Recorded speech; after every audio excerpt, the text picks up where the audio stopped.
I want to thank everybody for coming this afternoon.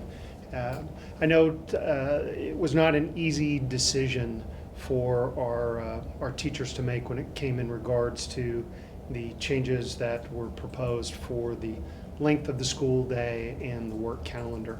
I think after thoughtful consideration, what we can see is that as we've had to weigh choices in our budget discussions, that this is one that they, by contract, had to weigh in on as we look to cut almost $22.7 million from our budget. And over half of that 22.7 is in regards to being able to continue to solidify our healthcare plan and offer a healthcare package for our employees. So it was very important. Today's decision by our teachers allows us to reduce our budget by, we estimate, almost $3 million without having to cut additional jobs or outsource services. I said from the very beginning, in February when we started conversations around budget, that as this conversation progressed and the development of the budget, there would be no good choices. That year after year we've been forced to look at continued reductions and cuts just to meet our basic cost increases, and it gets more difficult every single year. This year was as difficult as any that we have had over the last 7 years since I've been here. I know there are some questions that folks would like to know. What exactly will the new calendar look like? We've got a couple steps to go yet. We will ask our calendar committee to come together next week to look at a couple options that exist around the parameters and to make a recommendation. So then on June 6th, that recommendation will be on our board agenda for our board to consider, and then they would vote to do two things.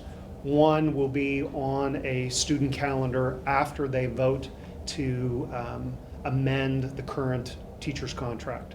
So the ratification vote from UTW occurred today, and then the board must vote to adopt that amendment. So they'll do that, then we'll look at the calendar. We'll have a calendar approved on June 6th, and then we'll begin that communication process out to our parents as quickly as we can so folks know what that looks like.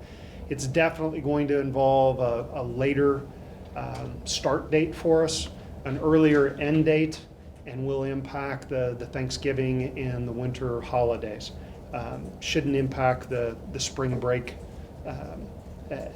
as it's currently been scheduled. So still some work to do and some final things that have to occur.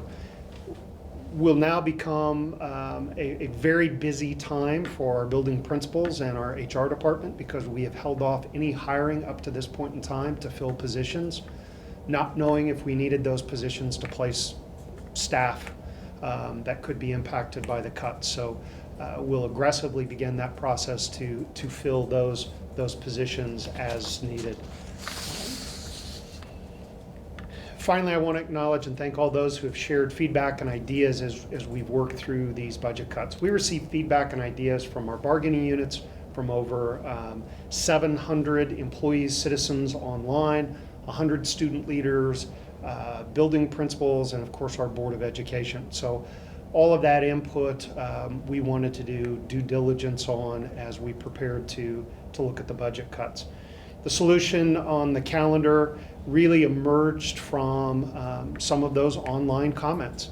That comments were made around, are there ways that we could look at the calendar that might get us some additional energy savings? And as that conversation developed, the concept started to take form that basically how could we really maximize a look at our calendar and maximize the greatest potential savings. So that's because of that input started the conversation, and we are here today as a result of that vote.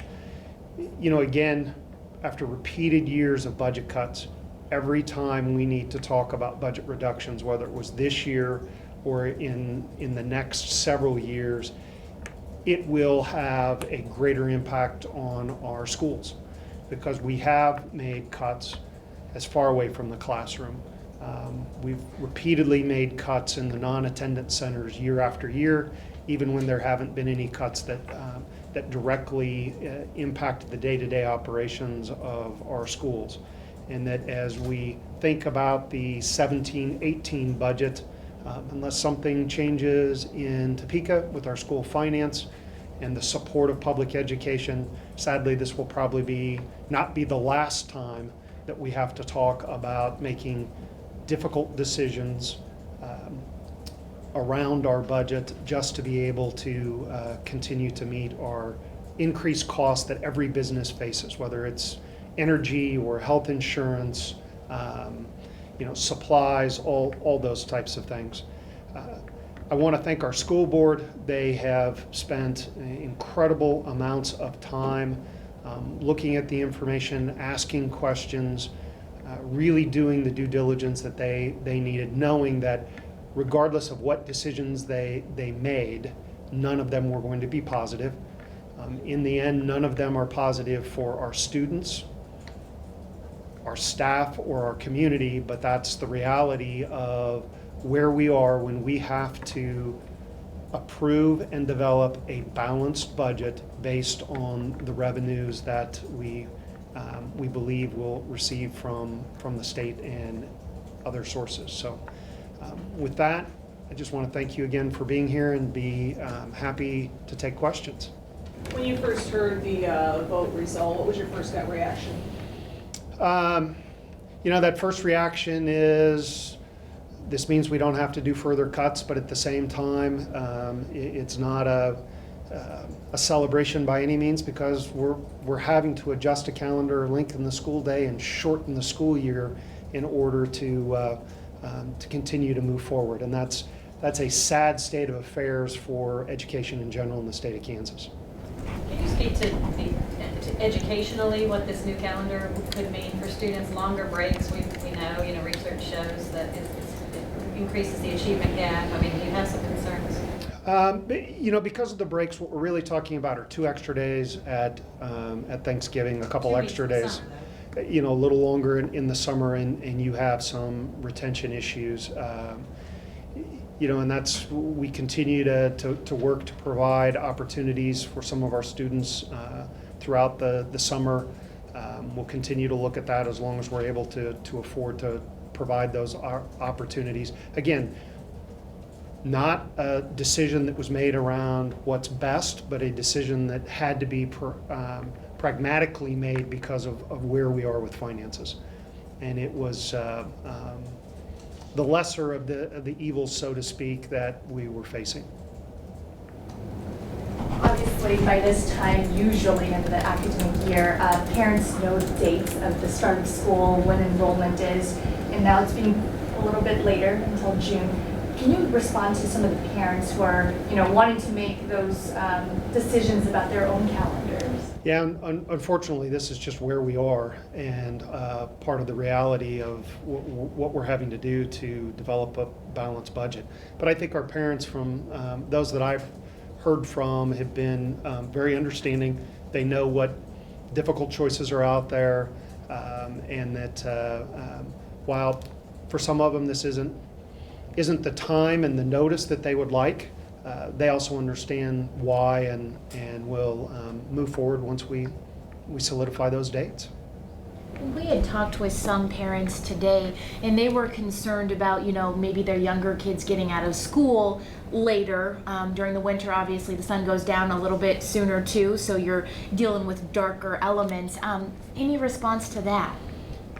Well, I can't control the setting and rising of the sun, and when we look at the number of student contact minutes for Wichita, we're around 390, and you've got districts that are as much as 430. So the length of the school day will actually move up to about the median across the state, because we do as part of our transportation to be the most efficient use of our transportation. We run 3 tiers, which is a little different than some districts, but there are school districts across the state that will be going even later in the day than we are, and that's been successful for them. And I know change is always difficult, but once we get into the routine, I know that our parents, our students, and our staff will adapt.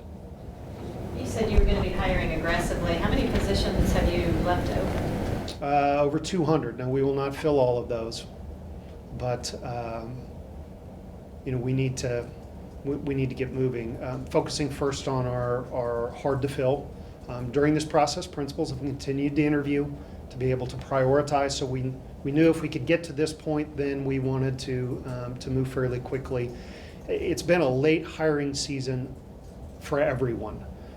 As districts have struggled with their budgets, still some questions up in the air around the school finance and constitutionality.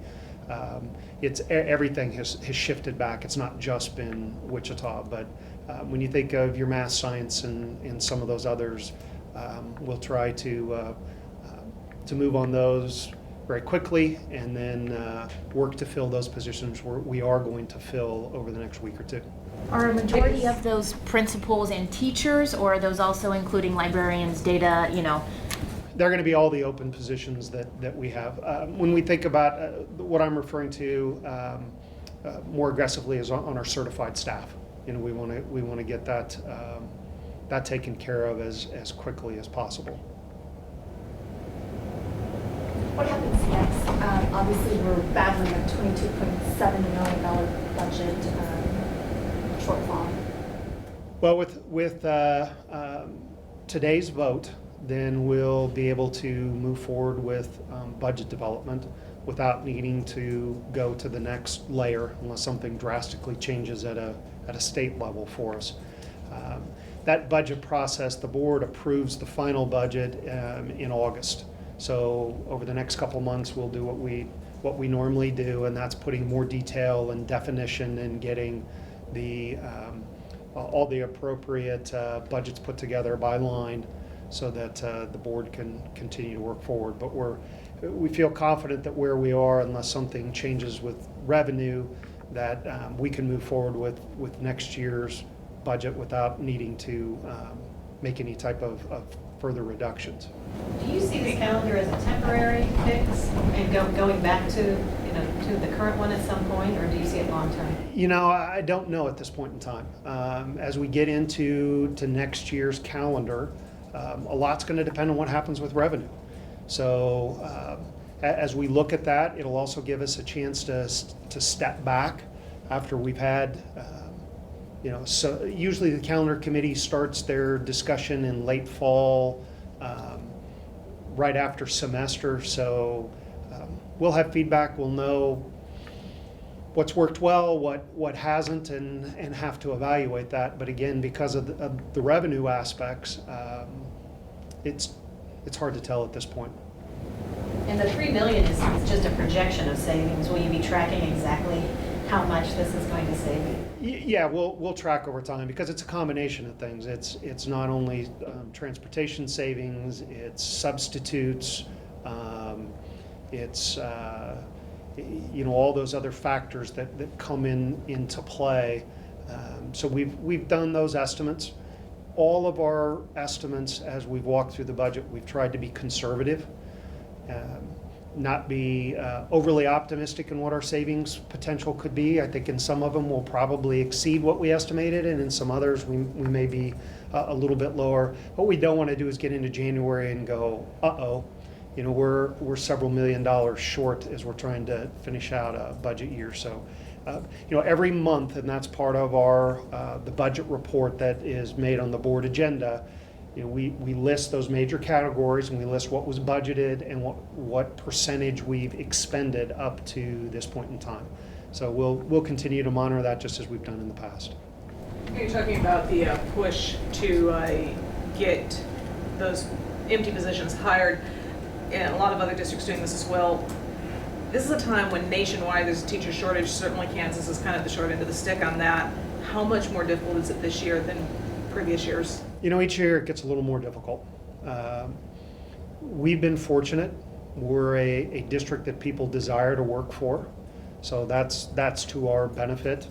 Part of that is because of our wage and healthcare package, and helping us attract and retain, which is why that whole discussion around healthcare, 12 million of our 22 million is needed to make sure that we can move forward with our healthcare reserves.